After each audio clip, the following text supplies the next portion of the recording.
down and flush them out. We don't play with it. Welcome to the Hearts of Men podcast, a journey into the depths of men's hearts where courage meets vulnerability and wisdom embraces integrity.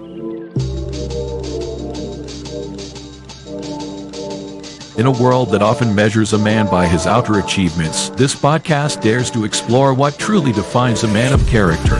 We unpack the challenges and triumphs that shape men's lives, bringing to light stories of resilience, compassion, and unshakable faith.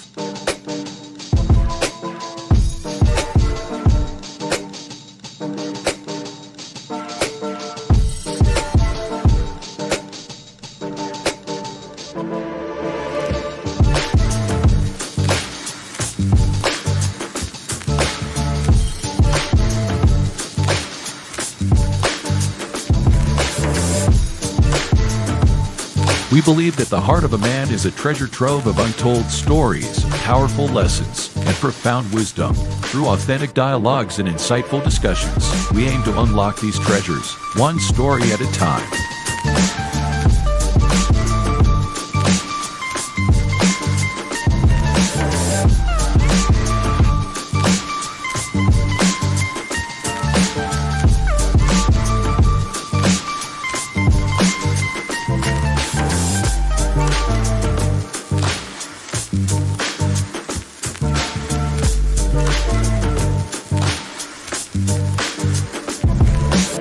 So, whether you're seeking guidance, inspiration, or simply a moment of reflection, you're in the right place.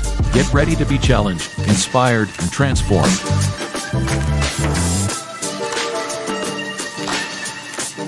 And now, to guide you through this journey of discovery, please welcome your host, a visionary leader and a true catalyst for change, Dwayne Dwyer, but we affectionately know him as the Mindset Coach. Good evening and welcome to this week's episode of the Hearts of Men. My name is Dwayne Dwyer, about a mindset coach, and I'm joined by my brothers up top with me, the Uncle Junior, the consistency coach, and below us, our other brother, Mr. Poor Man's Dr. Phil. Gentlemen, how are you guys doing on this wonderful Friday evening? I'm doing well. Long week after taking some time off, so everything caught up with me, man. But other than that, man, I'm doing good, kicking. Friday, the weekend's here, get a chance to, let down my hair and, a little bit and then, and just relax a little bit for the weekend. So that's what I'm looking forward to. Man, I'm with you. The week has been great. But once again, I'm happy that we came to the end of it. We made it through enough. So I'm good. That's good to hear. That's good to hear. Likewise, man. Same here. All is well with me. Spent the most of the week with the lieutenants, and then after that, just working on some other stuff. So yeah, all is well, man. Good to see everybody on this Friday evening. Not just these awesome gentlemen on the panel, but it's also great to see everybody in the comments section. So regardless of where you are, whether you're on YouTube, whether you're on Facebook, whether you're on Instagram or LinkedIn, make sure that you get in the comment section and say hi so we can acknowledge you by name, because again, we appreciate you guys being here. You can be any place else, but you're here with us this evening, and we do not take that lightly. And because on this channel, we like to call you by name to make sure that we give you your flowers now, we're going to do that real quick. So that being said, Crystal Everett, good to see you and welcome. Rebirth Nick D, good to see you and welcome to this evening's conversation. Lisa Keys, good to see you and welcome to this evening's conversation. His Divine Appointment, as always, good to see you. Welcome to this evening's conversation. Let's see. Truth, good to see you. Welcome. Yes, it's Maya. Good to see you and welcome. Let me see. I don't want to leave anybody out. Okay. So that being said, like I said, if I haven't called your name, I do apologize. Just get in the comment section. Let us know you're there.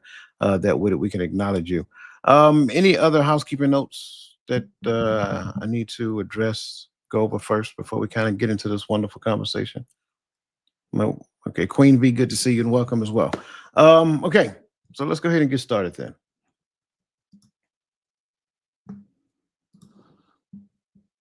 Have you ever felt like you're stuck in a loop, waking up each day with the same foggy mind, the same struggles, and wondering if true clarity is even possible? What about walking into a room and completely forgetting about why you went there, or even staring at your computer screen? knowing you have something important to do, but your mind feels like it's swimming through thick fog. Maybe you've been in a crucial meeting trying to contribute something meaningful, something impactful, but the words just won't come together in your mind. If you've nodded yes to any of those scenarios, you're not alone. In fact, more importantly, really, you're not broken. Nearly 30% of adults experience brain fog at some point. That said, we're diving deep into what brain fog really is, why it happens, who it affects most, and how you can start clearing it. In some cases, overnight. As Romans 12 and 2 reminds us, be transformed by renewing of your mind. So let's go on a journey of discovery to examine how faith and science together can restore your clarity and unleash God given potential. That said, your journey to clarity begins in 5, 4, 3, 2, 1. Let's go. So I'm sure everybody's probably trying to figure out, why is it that we're talking about brain fog today? I know a lot of people who've experienced brain fog, and most of them are not men. So they're trying to figure out, so if they, men don't really experience brain fog, why are they talking about it? Well, I think it's important to talk about it because number one, men do experience brain fog, believe it or not. That's number one. And then number two, men who are married, have significant others or whatever, they need to have an understanding of what brain fog is and how it affects other people. So I kind of want to get into that real quick before I throw anything at these distinguished gentlemen. But first, I want to give a disclaimer. No one on this panel is a medical doctor. I want to make sure I say that up front. Like this young man right here, he has some medical training when he was in the army, but none of us have a MD behind our name. So I want to give that disclaimer first. So everything we're talking about is based upon research, conversations, understanding, experience, so forth and so on. Okay. So to get into it real quick, I want to kind of talk about what brain fog is. Brain fog, first and foremost, is not a disease. It is a symptom. Brain fog really is a subjective experience of cognitive dysfunction. Just kind of like think of it as like your mind's low battery warning. Some of the core symptoms are like slow thinking, forgetfulness, trouble focusing, word finding difficulties, and mental fatigue. Some associated conditions that go along with it is what they call long COVID. Now, if somebody know what long COVID is, put that in the comment section, please, because to me, COVID is COVID. So maybe there's a difference between short COVID and long COVID. Y'all help me out a little bit. So some of the associated conditions: long COVID, chronic fatigue syndrome, fibromyalgia, autoimmune disease, depression, anxiety, sleep disorders, and more. Now, who's most at risk when it comes to brain fog? Brain fog is a widespread issue impacting nearly 1 in 3 adults. It is most commonly reported by women. I say it again, it's most commonly reported by women, particularly those experiencing hormonal changes such as menopause or pregnancy, and by adults in their 30s and 40s. People with history of, again, long COVID, chronic fatigue syndrome, fibromyalgia, and autoimmune disease, migraine, depression, anxiety, and sleep disorders are especially at risk. Additionally, those in high stress or shift-based positions like healthcare workers, teachers, and caregivers are more likely to experience brain fog, especially when combined with poor sleep and lifestyle habits. Men are less commonly affected, but still at risk, especially with a concussion history or chronic illness. Now, how does brain fog feel? And you guys in the comments, you guys can probably tell me a whole lot better. Cognitively, you will have trouble focusing. You become forgetful. You have like slow, what is called slow thinking, slow processing speed. Word finding problems, difficulty multitasking. Emotionally, you become irritable, frustrated. Anxiety, depression sets in, low self-esteem, and social withdrawal sometimes. Physically, you will experience fatigue, sleep disturbances, headaches, and sometimes pain. Bottom line up front, when it comes to brain fog can make everyday tasks like working, managing your home, or even having a conversation feel overwhelming. It can strain relationships, reduce work performance, and erode your sense of self-worth. I want to say that part again because that's the main reason why I wanted to talk about this particular topic today. It can strain relationships, reduce work performance, and erode your sense of self-worth. Now, gentlemen, after getting all of that out the way and laying it all on the table, I want to kind of turn it over to you guys and ask you this question real quick. Have you ever experienced brain fog, whether directly or indirectly? I guess, based off of all those definitions and everything that you're saying, at almost 50, I would probably bear on the side that I have experienced some brain fog. As you were talking, I was thinking about how far back I can probably think about it. So what I'm thinking about, like I like how you said that, and you meant where you mentioned that it was a symptom. So I remember being a combat engineer, and one thing about combat engineers is when you're doing obstacles and stuff, you don't place the obstacles when you're in the field until you do it at nighttime. So you're up all day long, and then once it starts getting dark, then you go out and start putting in your obstacles and the different stuff like that. So, and then you're working all night long. And if you are the NTC, if y'all know what I mean, or JRTC or something, you don't get up in the morning and start the battle. So you're up all day long, you're working all night long, and then you up for the battle the next day until they call index. So being up for long hours like that, I guarantee I experienced some. In the military, having staff duty, 24 hours. Yeah, we used to getting up and doing PT, but they like, all right, bro, you got staff duty, you got CQ for 24 hours. You got to be up most of the time. If you E4 and below, a lot of times you go to work all day long and then you go back and do it. And then, sometimes the NCO may be at the desk or something like that all day, depending on where you at and stuff. So just staying awake for 24 hours. But I would say here more recently, or since I've been out, I definitely have, experienced it, just sometimes working long hours, sometimes not being able to sleep at nighttime. Sometimes, like you said, it's a sign, it's a symptom. If we going back to long or short COVID or long or short brain fog, I think that probably now I don't experience it a lot. I see it more as it's a sign, it's a symptom. Hey, something's wrong. Let me start trying to figure it out and then make an adjustment from there. But I guess if I'm going to shorten my answer up, have I ever experienced brain fog directly or indirectly? Then I would say yes, probably, definitely directly. I'm sure I probably experienced it indirectly too, but I'm gonna wait and see what you guys say. Because I have my interpretation on what indirectly means, especially when you said relationships. So I'm gonna put a pin in that right now. And then I may circle back around to that indirectly part. Well, I'm gonna take your pen out of that before you let Take it that out. air out. Because I think indirectly, I got 9 sisters. So when you have sisters and they start to get older, there's these hormonal changes that females go through, whether it's menopause or premenopause. And when they go through these things, you know, I've always heard, I didn't experience it with them. I experienced it through them, where they would say they forgot things and they couldn't remember. And then it's like they just couldn't catch on as quick.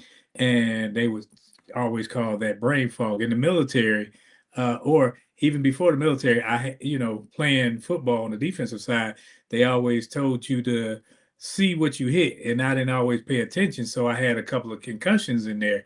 So that would be a thing that could affect the brain. And also, when I had my heart issues, I had a lack of blood going to my brain. So when I came to, I didn't remember a lot, and I still don't remember some things that aren't foggy at all. They just aren't there.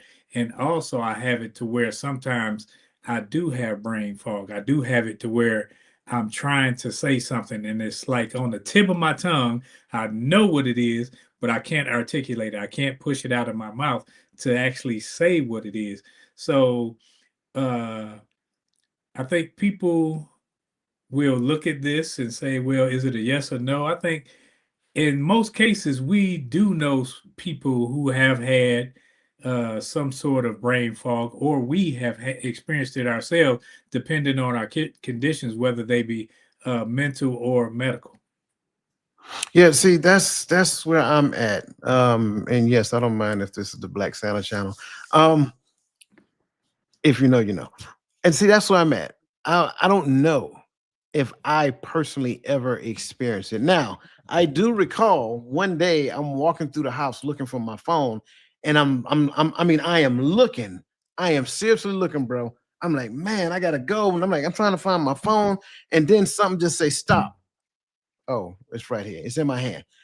Is that brain fog or just forgetfulness or just not paying attention or what? I can't really say for certain, but it kind of it boggles my mind because I'm trying to figure out whether or not, have I experienced brain fog? Like, sure, I forgot some things, but I think that's just a part of thinking, to forget sometimes. Now, having a phone in your hand, that I think that might be a little excessive. That might have been brain fog. I don't know. But yeah, it's I know people who's experienced say they have experienced brain fog, and I'm not that person to say that I don't, agree or don't believe the exam. I wouldn't do that. Like if you say you experience brain fog, I believe you, and then I listen to some of the symptoms that they say they experience, and it lines up perfectly with what you heard me read earlier. But I think for me, I'm curious. Like, how did you recognize it was brain fog? Like, I'm a start with rolling because I think what you said is that you had it. And for the Yeah, I'm sorry, and for the comments as well, because I see what you guys are putting in there. Put your responses in the comments as well. I really want to know, how did you know it was brain fog? Definitely. Go ahead, Ro. right. Initially, like with my heart issues, when they told me, okay, you weren't getting enough oxygen to your brain, I wasn't even thinking about them. But then my brain was telling me certain things that weren't true. It's like if I saw something, like because I woke up and I was started off in San Antonio. I wake up, I see my mother and my father. I'm like, okay, so my brain told me a whole story.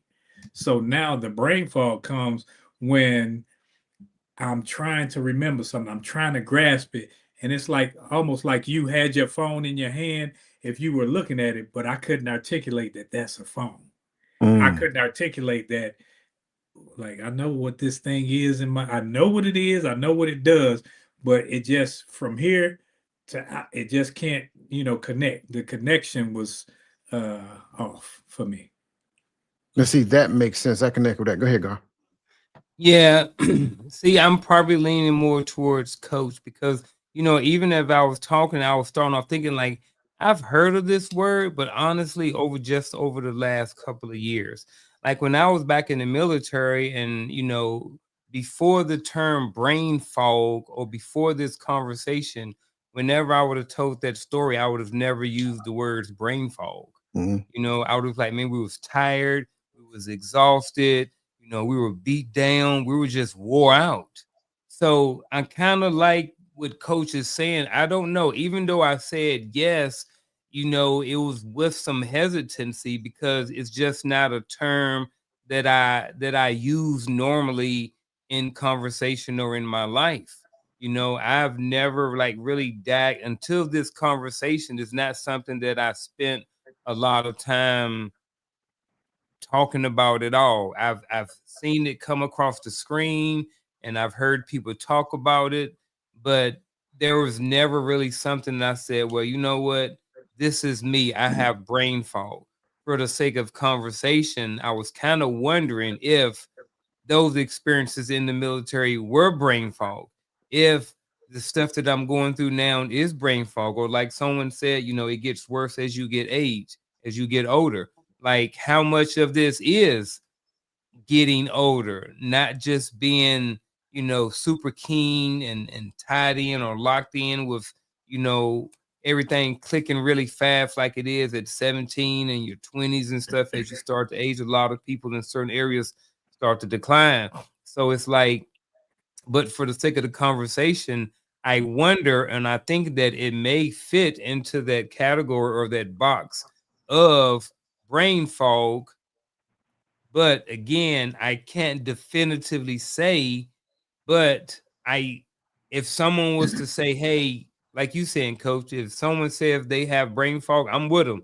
If someone was to say that, hey man, you know what you're doing, you're experiencing brain fog, I'd be like, okay, like I can rock with that. I can rock with your assessment on that. And if someone's saying, oh man, you're just tired, you just wore out, I can rock with that assessment and their outside perspective of what I'm going through as well. So And the reason why, and I just want to make sure I'm clear when I'm saying this, the reason why I am having the conversation like this is because I'm not that person. Like I don't want to jump on the bandwagon of a thing and say I have the same thing, whatever the case may be. Like, no, if brain fog, like you just heard previously, it's mostly women, then I don't want to rob that. You know what I'm saying? I know they don't want it. You know what I'm saying? I'm being honest. I know women I know they don't want brain fog, but it's an experience that they go through. So I don't want to kind of like lean over like, yeah, men experience brain fog too. It's not just I don't want to do that.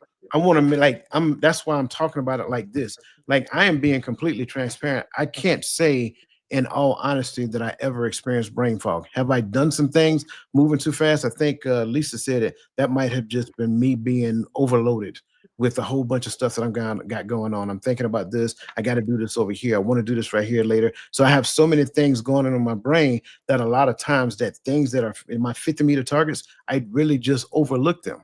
I remember one day I was looking for my keys and I'm on the phone at the exact same time. I could not find those keys to save my life. I say, hey, let me call you back. As soon as I got off the phone, I found the keys just like that. So that's kind of like what I'm saying.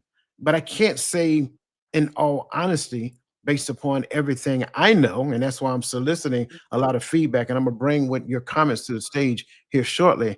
I can't say that I know with 100% certainty that I experienced brain fog. Go ahead, bro. I think you're about to say something. Yeah, I think when I was growing up, my grandmother had developed dementia.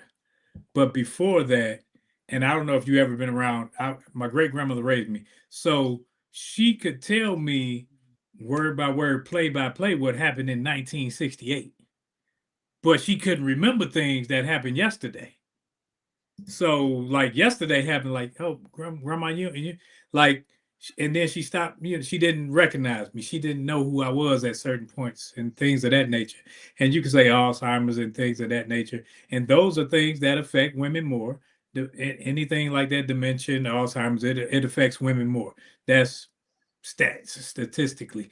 But the brain fog comes in where it could be either damage or something happened. Like if we just forgetful, that there's a difference from being forgetful. Right. Like I made a post a month ago or whatever. I had my glasses on my head because sometimes I'll be looking for something. Like, what the heck I put them glasses? I'm like you with the telephone and they sitting right there on my head. That I wouldn't consider that necessarily brain fog more than absent-mindedness. Right. But I think age has a lot to do with it. Age, or there can be some things like meningitis, which affects the brain as well. So it's a lot of various factors. You about to say something? yeah, because I get everything. But just like, Roland was talking about forgetfulness, like I'm looking over here and like one of the signs of brain fog is forgetfulness or poor recall. Sure. So it's like it can be forgetfulness, it can be I'm old, yeah. And mental fatigue, all of those things. So, Sure. As we're talking more, I'm I don't know. I think I just found something. Thank you, Queen V, because I think this to me, and I really want to get after what everybody is saying. This to me makes sense. When you have brain fog, things you are aware of, but you just can't seem to comprehend them at the moment. That makes sense. That to me is clear as a whistle, because now I know for certain I can say I've never experienced that. In fact, the closest I ever came to that is being on anesthesia. Yeah. Thank you, Queen V, for that, because that makes a lot of sense. So let's kind of. So is that the same as when you like, man, what's that, man? What's that other guy to be over here on Friday night? Like Nah. we all know who it is, but it just won't come to me. That's not the same I thing. don't think so. I think that's more so of encoding and decoding, right? You have that person image in your head, Yeah. but for whatever reason, you're not connecting the image with the name. Right. Right? So you're trying to decode it, and then you're saying it out loud, hoping that somebody else get the trigger and decode it for you. Mm. And then if you know, like my grandmother said, you give time, it'll come Yeah. back. What I say? What happened? No, I was thinking of the movie Life when Oh, I when got you. I already know. when Martin forgot his name, you know, then he was like Claude, you know, it's Yeah, like yeah. yeah, but it's like if I got this cup, I know it's a cup in my Yeah. hand, and sometimes like I know what it is, I can see what it is, it can't, It I won't just come can't out. articulate. Right. I can't get it, And that's why, and it's frustrating, and I have been there. yeah, that's why I said that made sense to me. Because it's like you're aware of the thing, but it's just the dots aren't connecting. And normally those dots would connect. And that's where, in my opinion, and you guys can, in the comments, you guys can help me if I'm wrong. And that's where the frustration piece come in, because you know what this is, but for Yeah. whatever reason, it's just not coming full circle right now. So that to me was crystal clear. We're going to start off with yes, it's Maya's comment. We're just going to work our way down because they're saying some awesome things to kind of help make sense. And for any young ladies out there who are watching this is valuable information for you. So please soak this up. Maya said, pregnancy brain had me in a way. They tried to deploy my entire section except for me. No, sir. This work won't be done properly if you don't leave at least 2 of my soldiers to cover down. That makes sense. Next, Nick D said, I find that I am experiencing it at times now that I am perimenopause. This Perry person, I don't know who Perry is, but Perry is talked about a lot these days. Now that I am perimenopause, now that I'm perimenopausal, it can be a struggle, but you have to learn ways to get around it, and that is where we're going to go throughout the rest of this conversation. So thank you so much. She goes on to say, I feel it most when I am suffering from a migraine. There is a true loss of focus and clarity. I think yep, we already got hers. Let's see what Lisa says. I was told certain medications can cause brain fog, so I stopped taking it. That is good information, by the way, right? If medication cause brain fog, finding an alternative way to work with the concern would be ideal. So she said, if I can be created by if it can be created by the use of medication, it sounds sus to me. I do not agree. Moving on, overload, being overwhelmed feels different in my opinion. Yeah, she was talking about me. His divine appointment was kind of bring us up to speed with this long COVID thing. Let me see where that was at, because I seen it. There we go. Post-COVID or long COVID. So I guess after, okay, let me just read it. Post-COVID syndrome is more than a group of symptoms. It is a condition that can greatly affect a person's quality of life, functionality, and activities of daily living. According to the CDC, the most common lasting symptoms are fatigue, shortness of breath, cough, joint pain, and chest pain. Other common symptoms include cognitive problems, loss of smell or taste, difficulty concentrating, depression, anxiety, muscle pain, headache. Okay, so I get it. So in essence, now I'm going down a rabbit hole. I ain't gonna do it because to me it seems like that would be long COVID, but I mean I guess a spinoff of long COVID would be brain fog. Okay, that takes us to talking point number one. Talking point number one, the science of brain fog. It's more than just feeling tired. Next is brain fog is a real, there we go. Brain fog is a real measurable phenomenon affecting nearly 1 in 3 adults with roots in neurology, hormones, nutrition, and stress.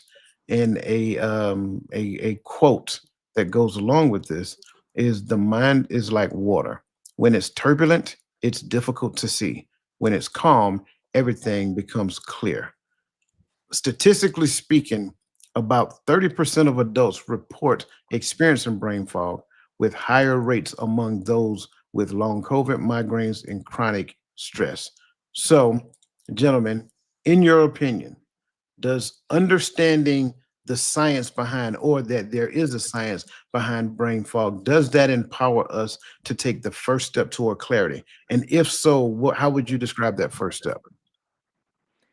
I think it would, because knowing that your brain operates off of oxygen, and oxygen comes through your blood. So when you're taking blood thinners, when you're taking anticoagulants and things of that nature, now you have where your brain may not be receiving what it needs. And when it's not receiving what it needs, it's like, okay, damage can occur, or there can be spaces of lack. So I think knowing the science can help alleviate those things, because you got a lot of young people that don't need ED medication, erectile dysfunction medication, but they taking the honey packs and all of this stuff, and they moving blood flow from one area to another, and not looking at the repercussions that could come along down the line. And you also have a lot of people like myself taking medications for high blood pressure, high cholesterol, and this, that, and the other.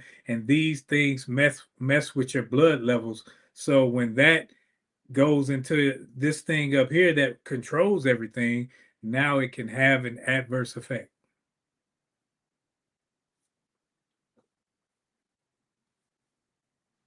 My bad.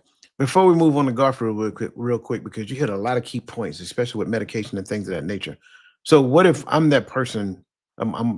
Let's just say I experience brain fog, and I'm taking these medications, and I deem these medications to be a necessity. What would be like the first step? Like when you look at that question, bring that question up again, please. When you look at that question, like understanding that the science behind the presence of brain fog, but what would be the first step that I need to take if I am dealing with all these medications? The first step toward clarity. How can I gain clarity if I'm taking these medicines that I believe are, I mean, pretty much keep me alive? I think there are always natural remedies to healing the body. I think we need to focus more on that versus putting various chemicals that they play with in the lab in our bodies to dictate the ebb and flow of how we move. So I think first and foremost, look and see how we can change our diets, our diets and our exercise can help us tremendously when it comes to how we think in our cognitive levels. Very good. I like that. I like that. What you got, Unc? Does understanding the science behind brain fog empower us? Sorry about that. You good? It went away. There we go. There we go. Science behind brain fog empower us to take the first step towards clarity? If so, what is the first step? So I think anytime you get understanding about anything, I think I'm going to say yes to that first question. I think just having an understanding more about whatever allows you to at least be in a position to have some sort of an empowerment or whatever like that. If I'm looking at the first step, I'm thinking that you have to, what did my notes said? Name the signal before you're trying to fix it. So what I mean by naming the signal before you're trying to fix it is identifying whatever that thing is. Like when you recognize that you're in a position of brain fog or whatever like that, then saying, okay, well, this is this, because like we talked about before, it's a sign, right? So what is this sign trying to tell me? I think sometimes what we do is we don't always look at it or look at signs, and then sometimes we may or may not diagnose properly. But I think that if we can figure out exactly what that sign is first, and then go ahead and trying to fix whatever it is. So if it is X, Y, and Z, if it is, that I can't remember this. Why is it that I can't remember it? And then I think, doing a mental assessment or looking through your Rolodex of your day or whatever, like, what's causing this? You know, did I get enough sleep? Is my medication right? Did I take it at the right time? Am I hydrated enough? Did I get enough sleep? You know, all of these different things like that. But I think it also it starts with identifying that first sign that you make, that first sign. Yeah, I'm with all of that. I love the finding a holistic approach, and I want to caution Hmm. everybody first. Like, listen, I get it. Do not do the thing that is supposed to be good for you in search of a thing that can replace it.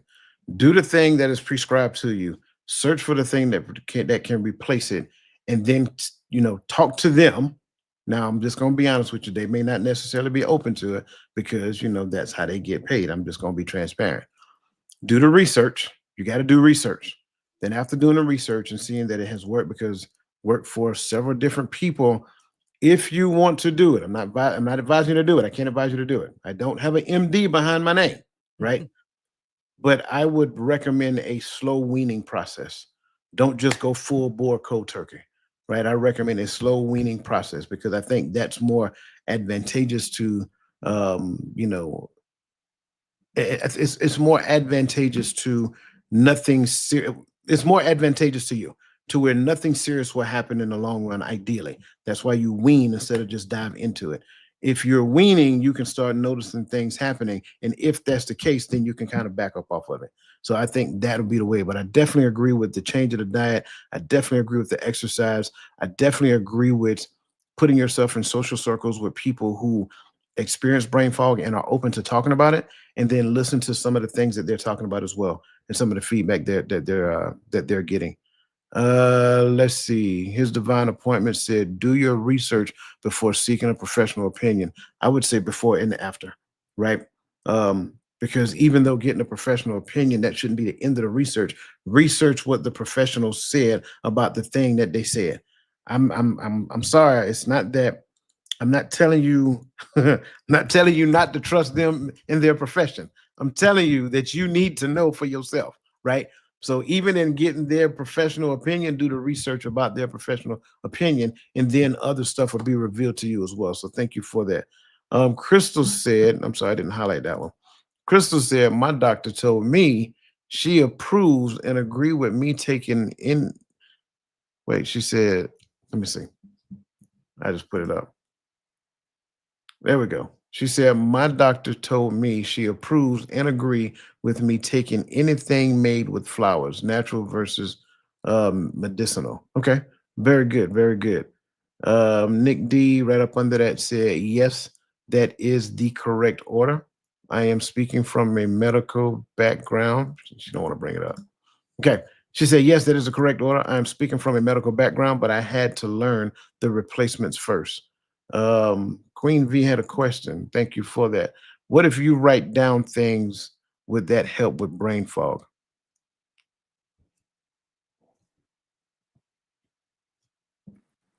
I think that would be on a case by case basis because I think I've seen. If you ever seen the movie Life and Times of Ptolemy Gray with Samuel L. Jackson, where he had some cognitive issues and he would have things written down everywhere because they thought he was losing his mind, but then he started taking this medication to stimulate his mind. I think that may be for people not with brain fog, but with more severe issues like your you know what I'm thinking about, Alzheimer's and such, where you Brain fog. can't actually remember. It's not coming back. Right. That like, oh, that's what that's called. You can still read, you can still say these things, and that may stimulate thought. So it may help with certain things, but brain fog is a thing that's in the moment. It's Yeah. like, okay, well, man, I was supposed to be doing something. I know I'm supposed to be leaving, and you standing there in your skivvies, you in your shorts trying to walk out the door in the wintertime. Where, hey, yeah, See, see yeah. you. um, so Nick D said, not really, because it becomes a replacement for having to remember the thing. It does not take recall if you can go read it. It's a good point. That's a good point. That was a great question, by the way. Thank you for that. Okay, let's move forward. We got to kind of press forward. Let's jump to skip point number 2 and put that statement up there up under that. I think um, I think we need to understand that we have what is called a circadian rhythm, right? If you don't know, everything works in a rhythm. Your body works in a rhythm. Disrupted circadian rhythms, and brainwave patterns are key drivers of brain fog, directly impacting our level of consciousness and daily performance. Okay. I say that because talking point number 2, which I skipped over, by the way, talking point number 2 is the rhythm of clarity, how our internal clock shapes our awareness. Now, that said, a good quote to go along with this is iron rusts from disuse. Water loses its purity from stagnation. Even so does inaction sap the vigor of the mind, Leonardo da Vinci. Statistically speaking, studies show that restoring circadian rhythm improves cognitive clarity and arousal, while disruptions can decrease alertness by up to 30%. Gentlemen, have you experienced fluctuations in your energy and clarity related to your daily routines or sleep patterns? All day and twice on Sunday. Okay. Yes. Yes, yes, and yes. I not too long. I took a week off, not a week. I took a day off of work. So I have insomnia. So the one that I have, or the type that I have, I can fall asleep, no issues. But if I wake up, I'm up. As I can't go back to sleep. So stuff like that. If I wake up at 1 o'clock, 2 o'clock in the morning, and I'm normally getting up at 4, and then I have to be at work. Like if I'm up for 4 hours, like I have to call in. Like I'm like I can't come in today because, or either I will push it back and go in half the day. So definitely my daily routines and sleep patterns and stuff, like I'm at the age right now that the more I locked in with my sleep patterns and my routine of sleeping good at night, getting up in the morning, getting my workout in, working all day, doing what I need to do, making sure I eat well and stuff like that, then getting into bed at a timely manner, shutting the devices off at a certain time and letting my mind relax, all these different things like that. When I'm locked in to that routine and that pattern, I'm usually kicking. I'm usually everything's, working a lot better. But when I'm off, when the sleep pattern's off or the daily routine's off, and I even know even just my energy can be adjusted sometime just based off of daily routines. When I don't work out for a couple of days because I may be under the weather or whatever like this, I feel that too. That can disrupt routines. How many people's routine got thrown off, when they're off for, a couple of days on the weekend, and they're like, "Oh man, I'm going back to work, man. I just got to relaxing all week, man." It's like Monday's like it'd be the longest day of the week, and it's because some of that we got to rest, we've got to recover and recoup. We've been on R&R for 2 days, and now we back to that grind of working and stuff, and trying to get our sleep time because some of us, not me, but some people sleep to 10, 11, 12 o'clock. You know what I mean? So when you do that for 2 days, when you're used to getting up at 6, throws things off sometimes. So I'm definitely agree. I mean, I have definitely experienced fluctuations in my energy and stuff like that based and clarity related to my daily routines and sleep patterns. So all day, yes, for me. It's definitely a yes for me also. And when daylight savings time hit, and that day shift and it's getting darker, I felt it. I was like, man, I am drained, and I don't care what nobody's saying, what nobody's doing. Come 10 o'clock, I'm trying to be in the bed. I don't care what everybody else doing. My body says go to sleep. And because I know come 2, 3 o'clock, my body gonna be awake. Everybody else gonna be snoring, and I'm gonna be wide awake. So, and then I got to do something. I got to stimulate my mind. I got to read something. And that's where I think we're gonna get into it, because there's certain things that you can do to help assist you, and I'm quite sure it's gonna come up. But yeah, that's circadian rhythm has to be a controlled measure rather than you just allowing things to just flow. See, I'm glad you said that because for me, when I wake up in the morning, I already know if I'm going to take a nap that afternoon. It's already like my body is telling me, even I'm telling you, like right after I wake up, because I don't have insomnia, I just don't sleep long. I'm just saying. So I sleep maybe on average 4, maybe 5 hours a night. If there is any turbulence in that rest cycle, when I wake up in the morning, I feel it. And I automatically know there's a nap in my future that day. And I will plan to take a nap because if I do not, I am going to feel it internally throughout the rest of the day. I think when we look at this question, given that this is one of the things that kind of contribute to brain fog, I think we'll do well to listen to our bodies. A lot of times our body is giving us signals and signs and indicators about things that it needs. And a lot of times we just blow past and push on as though it's not speaking to us. And the more you do that, and I'm speaking from experience, the more you do that, it's going to rob you of making the decision on your own. I'm telling you, when I was younger, I remember being in the army, and like you mentioned, staff duty and all kind of stuff like that. Well, it was nothing for me to get off staff duty, and I think I'm going to sleep, and I get home and I got a honey-do list. I got do this, I got to do that, and before you know it, it's like 4 o'clock in the afternoon. I got off at 9 o'clock this morning, and I haven't gone to sleep yet. That Saturday, because I had to go to work the next day. Now, let's keep that in mind. That Saturday, I thought I was going to the gym like I normally do. Let me tell you, I got up, I did my normal routine. I said, I'm just not going to hit the gym today. And I went round the corner. I said, I'm going to lay across the bed. I woke up at 8 o'clock that night. I slept for a majority of the day. I'm telling you, you're going to have to start listening to your body because if you don't, your body's going to say, you don't want to make the decision? Don't worry. I'll make the decision for you.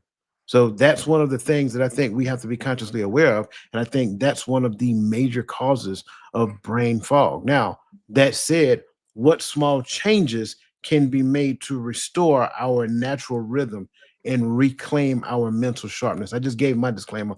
If I feel tired, I'm going to sleep. What are your thoughts? Yeah, I'm gonna add in addition to the sleep, but I'm gonna go with just having a sleep pattern. Now, everybody's sleep pattern is different, and I think when you go back to your point, is knowing your body or being in tune with your body or listening to your body, and that is how much time do you really need. Everybody ain't this 8 hour person.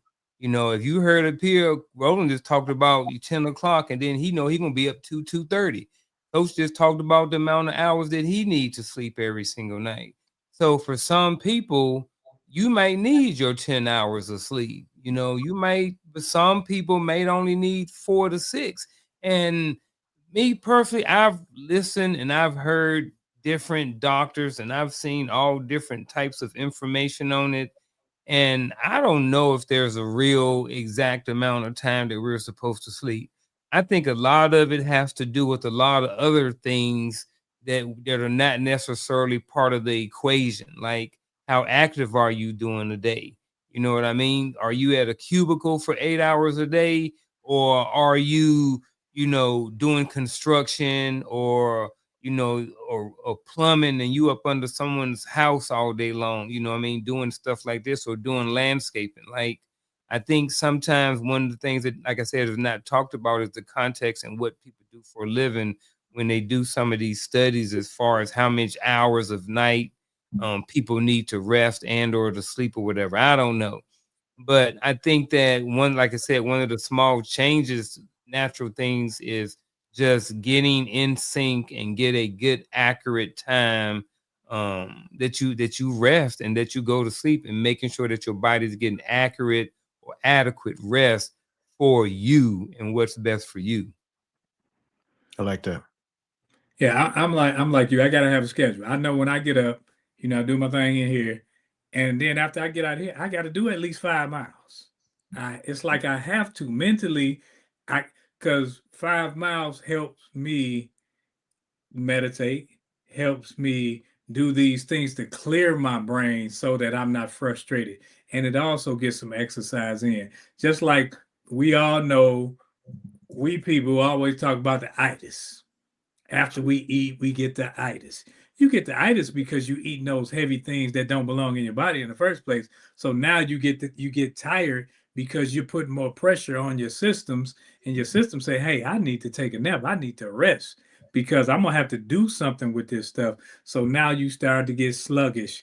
When I was going through certain therapy, I had to take the TV out of my room because I don't care what it was. If I seen that red light on, that red light tells me something might be going on ESPN. So now I want to turn the TV on instead of being asleep. I want to see this back when Stu was on. So I want to see what he talking about on the cool at the other side of the pillow, because my brain is telling me this instead of me dictate, say, hey, this is sleep time. So now no TV in the room. When I go to the bedroom, I go to sleep. I love it. I love it. Greatly appreciate that. Thank you, gentlemen, for that feedback. Real quick, Nick D, I want to greatly appreciate you and thank you for contributing to this show again. You always do, and we always appreciate what you do. Like I always tell people, for those who don't know, everything that's given to this show is given back to you in the form of some service or in some service or capacity. That said, I do want to show everybody and let everybody know that January 31st will be a webinar, Beyond Needs to Needs, right? Divine provision through consciousness transformation.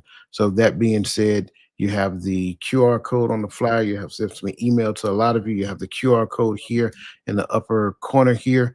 Make sure that you get access because again, it will go out fast, and I have a limited number of seats. So that said, we're going to keep pressing through. Again, you guys keep putting your information in the comments. You guys are doing awesome. Point number 3, brain fog is a mirror. What it reveals about our level of awareness. Brain fog isn't just a symptom, it's a signal that our awareness is clouded and that we may be living on autopilot, disconnecting from our true potential.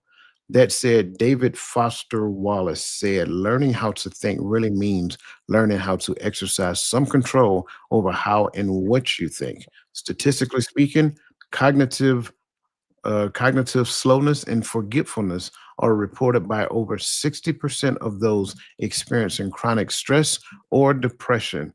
That said, gentlemen, given the state of the world today, do you believe we, for the most part, are truly present and aware rather than just going through the motions? I'll read it again. Given the state of the world today, do you believe we, for the most part, are truly present and aware rather than just going through the motions? Oh, go ahead. Oh no. I think we're going through the motions overall. I think overall most people are going through the motions. It's just like I get up in the morning, I got to do this, I got to do that. We're following a systematic approach to do everything else but take care of ourselves. TV says, hey, eat this. We see the commercials. Oh, now I want a honey bun, or now I want a Whopper. And we automatically gravitate towards those things rather than us dictate, say, man, it's salad Saturday. Or it's let me not think to get this medication, to get these things to bring me up or take me down, and so forth and so on. We rather allow someone else to control us because it takes the responsibility out of our hands.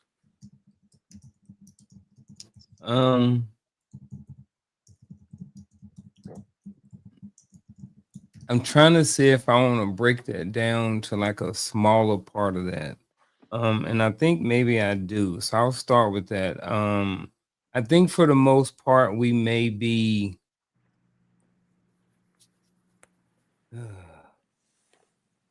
we're going through the motions, a lot of us, a lot of people. Like Roland, talked about, getting up in the morning, going through your routine and stuff like this. I think that there are some people who get up, the first thing they do is they grab their phone or they grab their device and then they're locked into that. So you're around these people and you're trying to have a conversation, but they're focused on whatever's over here. And then the next thing, and then the next thing, and the next article, and the next scroll up. And then, it's like they have a lot of information, but they're not always present and aware because they're just going through the motions. So like on a smaller scale, even in having conversations, you know, as a high school counselor, I have kids that come in my office all the time, you know, and some of them will come in there, they'll have their phone down, and I'll say something, we'll have a conversation, we're talking, having a conversation. I'll turn around and check something on the computer, some information that they need. 3 seconds, looking at a screen, turn back around, they've already picked back up the phone. Like, they're not present or aware about everything, or I'm like, "Hey, what about this class?" or something like this, and they're like, "Huh, what?" And I'm just like, "Bro, like, put your phone down and let's just be here, and because this is for you. Like, you the one who wanna make adjustments to your schedule, but you can't even be present and aware about what's going on, you know what I mean, for the 15 minutes that we're here having this conversation." And I think to Roland's point, is probably expounded out, and it probably is most of us. You know, I see it at that level.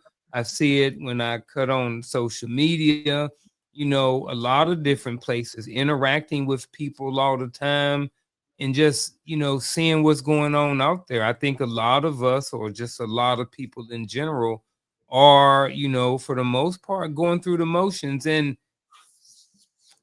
I'm gonna add in a why sometimes. And this is not to give people a pass or anything like that, but sometimes going through that routine is because we got kids and we got a job and we got all of these different things going on. So I got to get up, I got to get the kids ready for school, I got to pack their lunches, I got to send them off, I got to make sure so and so's at the bus stop. Oh, I got to drop off, make sure I put in my time because I got to get off to so and so got a dentist appointment. Then I got to drive back over here. We got to eat out today because someone has practice today. So with all these different things going on, I think sometimes when you have a busy schedule, that can cause some of this to not necessarily be present and aware and going through the motions. But I think that's maybe a little different conversation. But I do think overall, a lot of us and a lot of people are just going through the motions for whatever reason versus being present and aware about what's really going on at the time. And that's just my perspective and my opinion. Yeah, I get that. I get that. I get the busyness, and everybody's busy. And Yeah. I think sometimes, a lot of times, I listen to like the all of the stuff that you mentioned in there, and some of that was out of necessity, and some of that was out of choice. And I think Yes. sometimes what we do is we make the choice to be busy, Mhm. because we think that's what we should be doing. And I'm siding with everything you guys said already. Like, I think we go through the motions. I think it's really like, The Walking Dead part, season 50, 50, whatever, however old you are, right? That's what season it is. And that's what we do. It's like we look for comfort zone, the comfort zone, the comfort zone, the comfort zone. That's it. How can I be more comfortable? And then we just walk that path every day, to walk the beaten path. And then, we get to the point to where it's like, sure, we want something different, but we don't want to change anything about what we're doing. But I don't want to do anything. Just give it to me. So I think a lot of that exists. And what you're doing is you're shutting down, like there's not a whole lot of firing going on up here, right? It's not a whole lot of firing going on between your ears. And when there's not a whole lot of firing going on up here, like I mentioned previously, it goes kind of dormant. So it's like I'm living on autopilot, a program. I'm just doing the same thing day in and day out. That makes me less coherent. That makes me less intelligible. Well, if you look at the definition of clarity, that's what the definition of clarity is: the ability to process and be coherent and intelligible, to process, adapt, and change, and things of that nature. So the routines that we create, the routines that we find ourselves in, actually work against us. And that's a thing that we have to say. So to your point, to what everybody's saying, I'm agreeing that we literally just go through the motions day in and day out. And we try to find the most easiest path, and the path of less resistance, to get to where we want to get to. But then that takes me to my next question: how might our lives change if we would consistently access that state of clarity and presence, that state to where I am coherent, constantly intelligible, because I am constantly thinking of different things to do, thinking of new ways to do. I am firing and wiring different things of that nature. I think exactly what you're talking about is how I would rather move, because sometimes I wake up and I say, man, I need my coffee. And instead of my coffee, I should be needing to mentally get myself in a space before I say I need this coffee, because that coffee is going to give me a high and a low. Yep. Whereas if I meditate, if I pray, if I bring myself to where I, like you were saying, firing off, because the brain is not a muscle. The muscles are muscles. Muscles contract and grow and all this. The brain grows with information. The brain grows through that. It's more added in, but it doesn't expand. And when you don't expand it, it gets lethargic. And when it gets lethargic, now you start to say, man, what was I thinking? Now, like you said, unintelligible. You start to have those conversations. You start to lean in to say, let me watch the Housewives, because all those things are meant to dumb you down. That's Yeah. simply what it does. It dumbs you down to the space where you are watching the boob tube, because all you can do is say, and you're just sitting there instead of actually learning things to where you can actually articulate a thought. No, you can articulate their thoughts, not your own. Yeah, I like that. Yeah, thanks. How might our lives change if we could consistently access the state of clarity and presence? I think that if you can access that and then apply what you're learning during that time, I think you can have drastic improvements in your life overall, in whatever type of category that may be. I think sometimes when you can access that state of clarity and presence, I think it allows you to be able to master certain things. You know, people talk about mastery, 10,000 hours of something else, where it takes a long time to get 10,000 hours. And it takes a lot of dedication and consistency in order to get 10,000 hours in something. I'm just using 10,000 hours as an example of mastery. But I think that can definitely benefit your life in a positive way. I don't know with life if everybody who are listening to this has or makes time to access their state of clarity or presence. I think that something like that needs to be more intentional versus just letting it happen. And what I mean by that, I think that people would benefit greatly by having a dedicated time each day, every other day, every week, whatever it is for you, to where you access that state of clarity and presence and then sit in it. Roland talked about, reading, he talked about praying, all these other different things, meditating or whatever like that. All of these different things that can get you a point to where you can access that state of clarity and presence. And then doing certain things like we talked about before, maybe getting enough rest. You know what I mean? So that your body is rested enough so it's in a state to be able to receive information on a constant basis and be able to apply information and just and all of those things help with being present in conversations and all of that. So I just think, based off all of that, it can only, if you can consistently access that state of clarity and presence, and then you can apply some of those things, I think it can do great things for your life. But I also believe that there's another side of that as well too. So I'm just gonna leave it. Just gonna leave it right there, huh? No, I'm joking. I got it.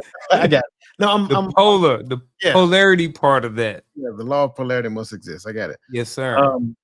So yeah, I'm agreeing. And I think again, remember we're talking brain fog, and so it's like priming your brain to such a degree that it can handle the things when I'm not in my optimal state, when I do miss a few hours of sleep here and there, can I still function things of that nature. I add to the whole prayer and meditation and sleep and diet and exercise. Having conversations that challenge your normal trend of thinking as well. That's another thing. Having mental agility is an important thing, right? Because if I'm not mentally agile, then I am mentally stagnant. And if I'm mentally stagnant, now everything must fit 1 + 1 = 2. And if it doesn't fit 1 + 1 = 2, I'm going to rebel against it and fight against it. So all of those things, I believe, add together to kind of keep you sharp and keep your brain firing and wiring and things of that nature. But that takes us to talking point number 4, which is the law of consciousness, transforming reality from the inside out. The law of consciousness teaches that by shifting our awareness and beliefs, we can literally change our experience of reality, including breaking free from brain fog. That said, Albert Einstein said a long time ago, and this is one of my most favorite quotes: no problem can be solved from the same level of consciousness that created it. In fact, I go a step further. This mind that created this problem cannot be the same mind that solved the problem, right? So it's pretty much saying that mindfulness meditation, going back to Roland's point, mindfulness meditation can improve attention span by up to 23% and reduce symptoms of brain fog within 2 weeks. So that said, the question here: what limiting beliefs or thought patterns might be keeping individuals stuck in a foggy reality? This is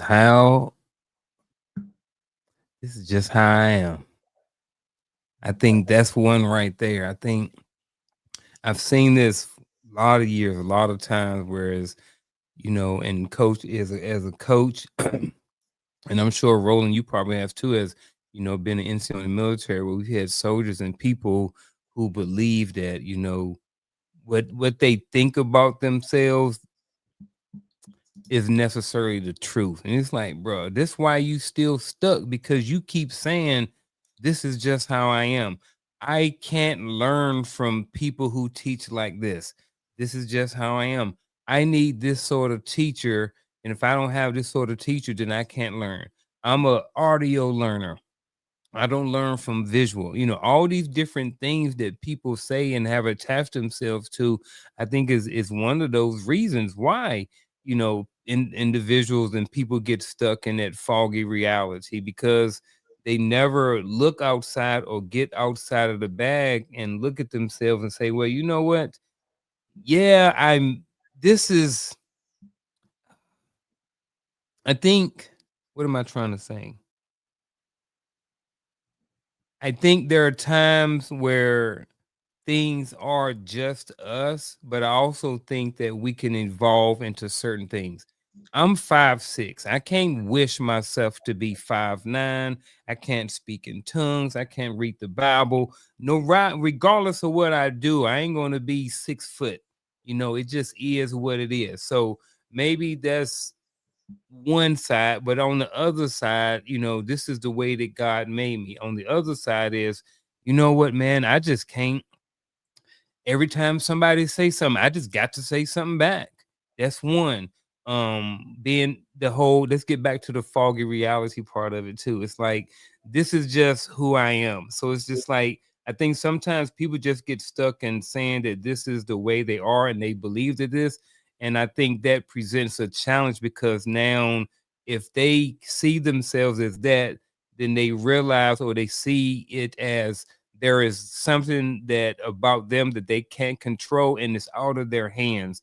So it's somebody else's responsibility, and if not, then this is just going to be how it is. So I kind of went around, but I guess to close it out and keep it short, I think, one thing that keeps individuals stuck in the fog of reality is just saying, this is just who I am. Mine is similar to yours, and it's just Black people don't. Black people don't eat that. Black people don't do that. Black people don't get therapy. Black people don't talk about. That might be the problem. I think that is a problem.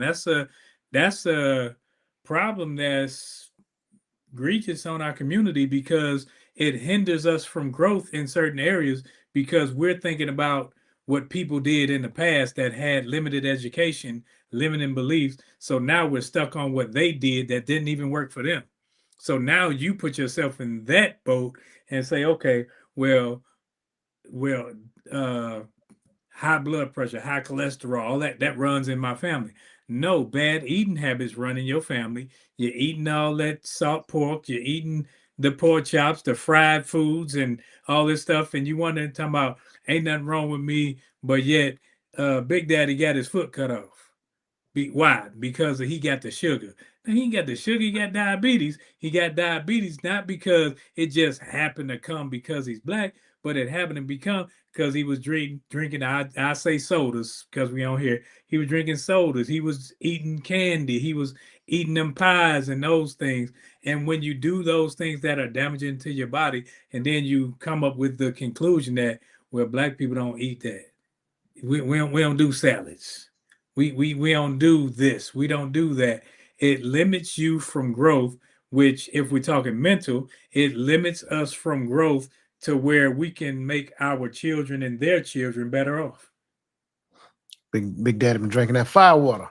I'm gonna go a less aggressive. Anything that you say that includes can't and don't. That's just it. Like those are limitations that you impose upon yourself. You don't know if you don't try, right? You will never learn if you automatically conclude yourself as being as can't. So even in our language is limiting in the way that we actually experience life. And a lot of times what we don't necessarily realize is that we cut off opportunities by the way we see it in the way we actually believe it to be. So when we look at these limiting belief and limiting thought patterns, we actually think our way out of a potential that is available for us, an opportunity that's there, and we reject a lot of things that are available to us that can teach us something more than what we actually know, simply because we have this mentality that probably just don't want to venture outside of what we already know. Now, I love this question that Miss Queen V, I'm sorry, I apologize, that Queen V asked because I think it's a great one.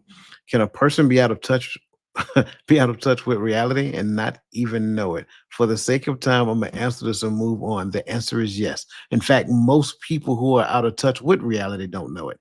In fact, they think that they're in touch with reality and will argue with you about what you're sharing with them because their perspective of reality is skewed.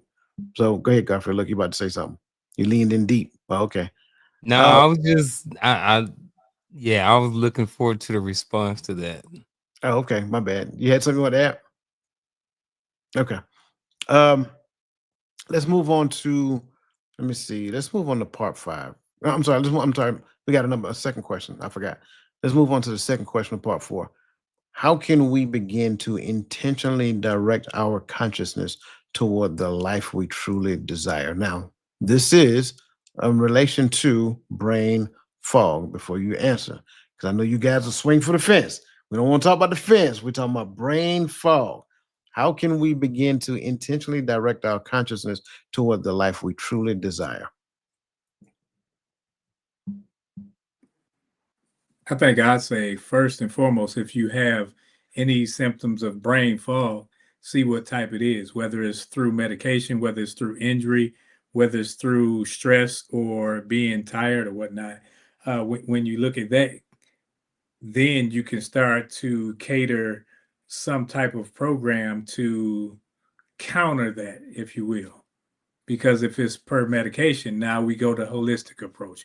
If it's because of injury, there may be some things that you can do to stimulate cognitive thought in that area of your brain that was damaged. There may not, but you can do something. So I think that if it's fatigue based, get some doggone sleep.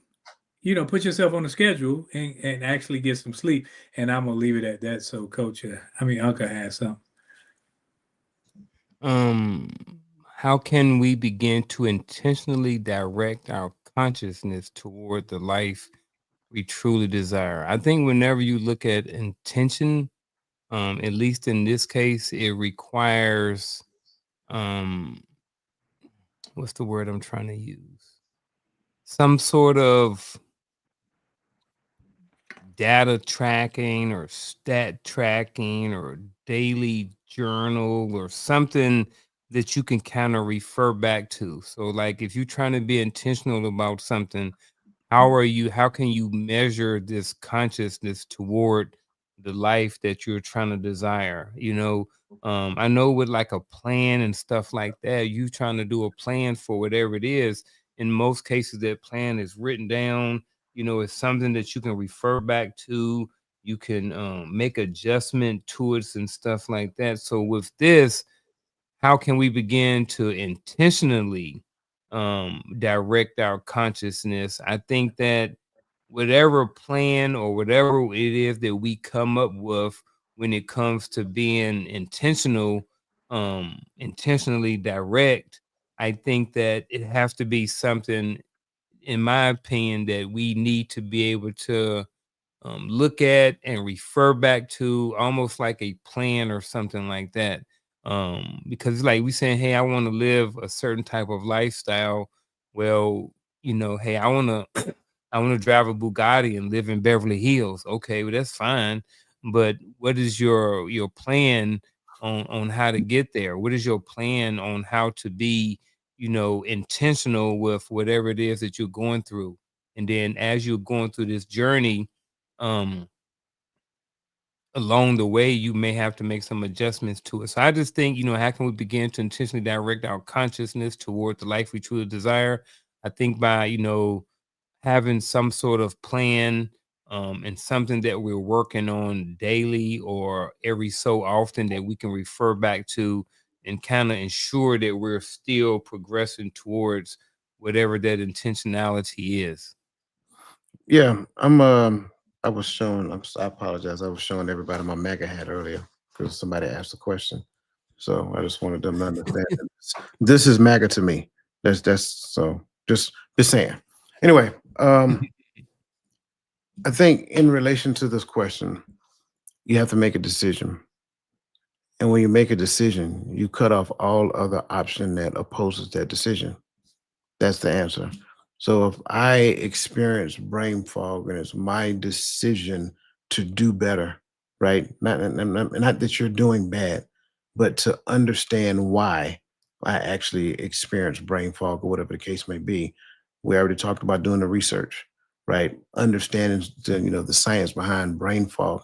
Then we talked about some things that we can do: get rest, exercise, eat better, you know, challenge my mind, have conversations that go outside of the normal conversations that I generally have, be open to other ideas that oppose some of the things that I'm thinking, because some of the things that I'm thinking might be the reason why I am in the position that I'm saying. Not saying that all of these are inclusive, because again, that goes back to what you guys were talking about. Some of the aspects of, pregnancy, menopause, things of that nature.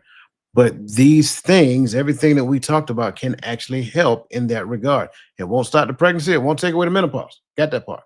But it can help to reduce the experience of brain fog in that regard. Make a decision to make that a part of your life moving forward. Make a decision to incorporate these things in your life, right? It may be necessary that, everybody else want to eat whatever they want to eat, but I got to eat what I got to eat for my, for my well-being and things of that nature, because I don't like experiencing brain fog. I think that's the key. When you make a decision, cut off all other option that goes against the decision that you made, because ultimately that's what the word decision means. So, great response. Greatly appreciate that. Greatly appreciate that, man. We got a 12 minutes. Let's move on to the the last section, which is talking point number 5: from fog to flow. Practical steps to renew your mind and life. Um, the next section says combining scientific strategies like sleep, hygiene, and nutrition with mindset practices like mindfulness and visualization creates a powerful path out of brain fog and into transformation. The statistical data here states that cognitive rehabilitation and lifestyle changes have shown significant reductions in brain fog symptoms, with up to 4 points improvement in daily functioning. So that said, gentlemen, let me hit you with this last question. Other than the ones previously stated, what is one practical step Someone who has experience or is susceptible to brain fog can take this week to renew their mind and restore clarity. Um, I'll go. I think sometimes it may have been mentioned. I think we may have mentioned earlier. Sometimes this brain fog can come from overstimulation. And I know we talked about these things, but maybe not to answer this question. So I'm gonna use this. Um, Not necessarily that, but shut everything off for a certain amount of time. Even if you do 30 minutes a day, an hour a day, something, do something consistently to just disconnect from any and everything. If you got a room, I know we talked about the meditating and stuff like this, but I'm doing something, cutting things off for a certain amount of time. I think when you don't pick up your phone, when you don't cut the TV on, you're not getting exposed to a lot of outside things. When you're in your house and it's just you and your family, whatever, like this, you can sit there and be present and you can observe and you can see what's going on. Um, I think that, for me, I think it's something as simple as just disconnecting from everything for a period of time. And I think every day would be a good thing. If you stop, don't cut the phone on, don't cut the TV on, don't do something 30 minutes, 45, an hour, whatever it is, and then focus on something that can help you, something that's positive. Not saying that you can't learn or get great information from your phone or your computers and stuff like this, but you also got some great information up there that you can pull from.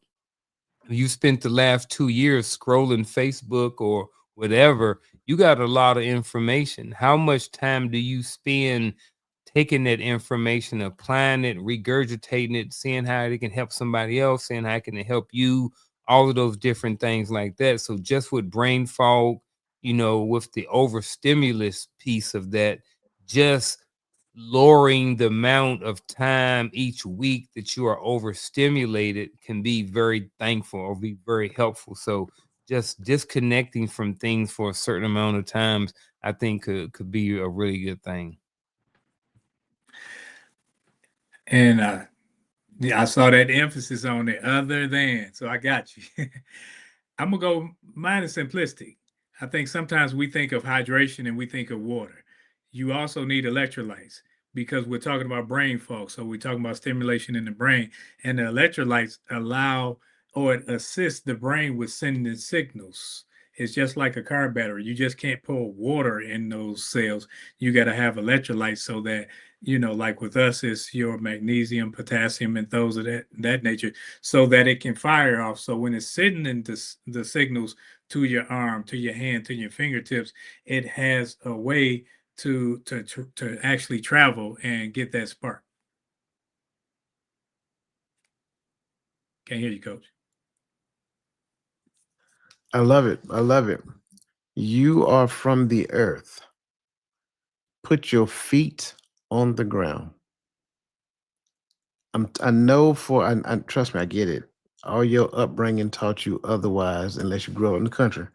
All your upbringing taught you otherwise, always taught you to keep shoes on your feet. Listen, something happens to you when you put your feet on the ground. I'm not talking about in your house. You got to go outside.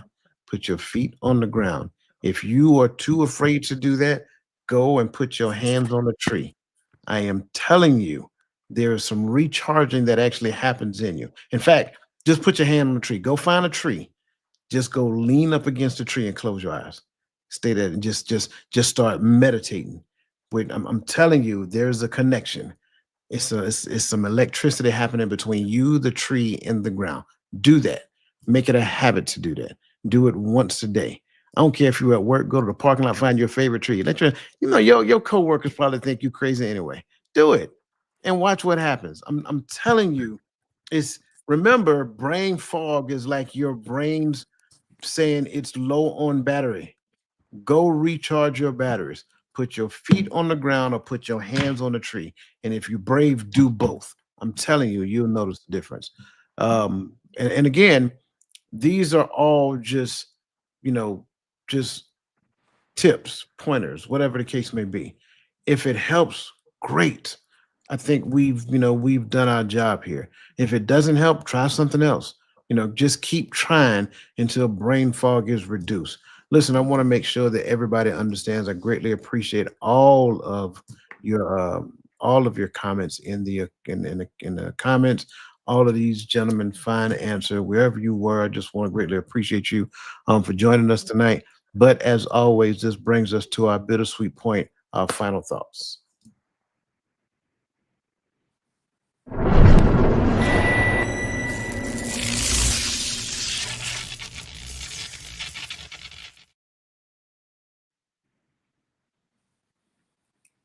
You're muted, bro. I think tonight we had a really good episode about brain fog, and I think for some of us, it was needed. I think for some of us, it was um, what's the word? I think it's just something that we could all probably explore a little bit more. And we kind of talked about, early on in the show about whether certain symptoms and certain things were brain fog, or was it, old age, or was it just not remembering certain things. We had a really good comment from someone who kind of explained what that was. Thank you for that. But I think, what I kind of want to do my final thought about in addition to that is just, the title starts off with brain fog cured overnight. I think, when you're looking for a cure, I think that's where I want to kind of rest at for this final thought. Um, there If you are experiencing brain fog, I think that first you need to kind of identify, those times and what that looks like for you. And then I think you need to come up with some sort of plan or something like that to help combat the brain fog. And if you can't combat it, maybe lessen the amount of time that you spend in your day or your week in a certain level of brain fog. And I think that comes with having a plan, be able to execute that plan, and then being able to have some time where you go back and you look at that data and you look at that information and you trying to track your progress onto getting better with brain fog. So do I think it can happen overnight? Absolutely, 100%. I also think that there's another category of people who may um get the initial step or the information, but it may take them a little bit of time to go through it. So I think for anybody out there that's experiencing brain fog, I think one of the first things you should do is try to be able to identify what that looks like for you, and then come up with some sort of plan to help combat the brain fog that you have. And that's my final thought. I love the topic. I think that this is a topic that needed to be had because I think most of us, if we've heard brain fog, we automatically just pushed it over to the side of, oh, that's for women. And it's not a female induced issue, but what it is an issue that needs to be talked about because there are some things that we can actually do to counter or to make things better when it comes to brain fog. And it's not uh, a an issue like Alzheimer that's not something that you can come away from. And you have different areas that, whether it be your medication, whether it be your diet, whether it be just the way you live, if you're up all night and you're tired and you have anxiety and these things, then that's something that you can actually work on putting yourself on a schedule, work on your diet, work on your health. So make sure you get out there, get some hydration, get some exercise, read a book instead of scrolling all day. Read a book, stimulate your brain growth as well as your physical muscle growth. Because at the end of the day, this is the only one you got. You can't get another one. And once it's gone, that's all, that's it in a nutshell. So make sure, as Coach was talking about grounding, I make sure I ground at a minimum 2 days a week. I do. I go in my backyard and I stand in the sun or whatever may be shining, and I ground. I make sure I ain't no ant piles around. But this brain fog thing, it can be caused by your medications. So that's why you gotta, those pamphlets that they give you, read the pamphlets. Make sure you know the contraindications and indications and all these things, so that you aren't just taking something over a long term period. And then when things happen and your body starts to fail, you're like, I don't know what happened. No, you do know what happened, because they tell you what could happen in those pamphlets that they give you, but we don't read them. And then when things do happen, we're going to get new medications to counter the old medications. So make sure that you are the one that's taking care of your body, taking care of your mental, and actually loving yourself enough to know when things are changing to where your cognitive arena is in question. I greatly appreciate all of that, because I couldn't have said it any better. I think the key for everybody to understand is that when it comes down to brain fog, you're not broken. Okay. You're not failing. Brain fog is real, it's treatable, and it is temporary. That's the key. God designed your mind for clarity and renewal. It is important for us to understand the cues that our body is giving us in real time, right? Listen and pay close attention, and then implement some of these things we talked about. We talked about creating a sleep sanctuary. We didn't necessarily go into the sanctuary aspect of it, but just like you set the conditions for anything else you do, like if you're going to cook something, you get all of your ingredients and you prepare to cook. You need to prepare to sleep. I don't know of a lot of people who do that. At least I know I can't say I've done that in the past. Set the conditions to sleep, right? Create a phone-free sleep environment. Only you and your alarm clock if you need one for that evening. It shouldn't be no TV in the bedroom. I can't tell you not to put one in there, but I don't see the need for a TV to go in the bedroom, right? There should be some type of movement that you're doing in the morning. Okay. A good idea, a good rule of thumb is at least 20 minutes of something, some type of physical activity. Hydrate, drink a lot of water, at least 16 to 20 ounces of water a day. Make sure that you're eating, high protein, rich foods throughout the day, whatever the case may be. Stress management. I think it's important for us to at least write down our 3 top stressors. And then, find a way to overcome those stresses. There is no problem that you can't overcome. The problem is that you haven't thought into it enough, right? So write down the top 3 stressors that you're experiencing right now and think into solving those problems, and then solve them. That's simple. I think a lot of the stresses that we have that are ongoing stressors, they'll continue to be so because we don't think into them. Okay. And then get into the mind renewal practices that you heard us talk about. You heard grounding, you heard meditation, you heard prayer, you heard conversations, you heard reading, you heard all of these things. There's a number of different things that you can go through. Again, remember, you were not created to live in mental fog. The same God who spoke light into existence designed your brain to heal and thrive.